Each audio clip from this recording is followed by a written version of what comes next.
ఇగో ఇట్లా white dress, ఇవన్నీ చూడిదార్లు, ఇవన్నీ కవర్లో పెట్టి పెట్టడం వల్ల డస్ట్ కావు. ఒకవేళ నేను ఈ కబోర్డ్స్ క్లీన్ చేయాలంటే ఇది తీసేసి దీన్ని క్లీన్ చేస్తే సరిపోతుంది.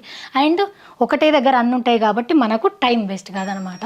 సో ఇవన్నీ చూడిదార్లు ఉన్నాయి.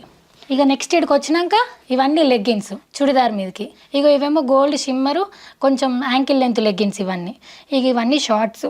ఇక్కడంతా నైట్ వేర్ పెట్టుకుంటా, ఇక్కడంతా పలేజో పాయింట్స్ ఉంటాయి కదా అవి పెట్టుకున్నాను అనమాట. అండ్ మీ దాంట్లో ఒక కామెంట్ చేయండి, మీ దాంట్లో ఎవరన్నా ఇప్పుడు ఎటన్నా పోయేది ఉంది, ట్రిప్పో లేకపోతే సాయంత్రం బర్త్డేనో, అన్ఎక్స్పెక్టెడ్గా కాకుండా ఎక్స్పెక్టెడ్గా పోయే వాటికి మీరు ప్రిపేర్ అయి ఉంటారా? లేకపోతే ఇట్లా డ్రెస్సింగ్ రూమ్లోకి వచ్చేసి దెబ్బ ఇది బాగుంటుంది, ఇది బాగాలేదు, ఇది ఫిట్ అవుతుంది, ఫిట్ అయితే లేదని తీసుకుంటా వాడేస్తారా? మీరు ఏం చేస్తారో చెప్పురి. నేనైతే రేపు ఒకటి హౌస్ వార్మింగ్ ఉంది, నేను ఏం వేసుకోవాలా అని ముందే డిసైడ్ అయిపోతా.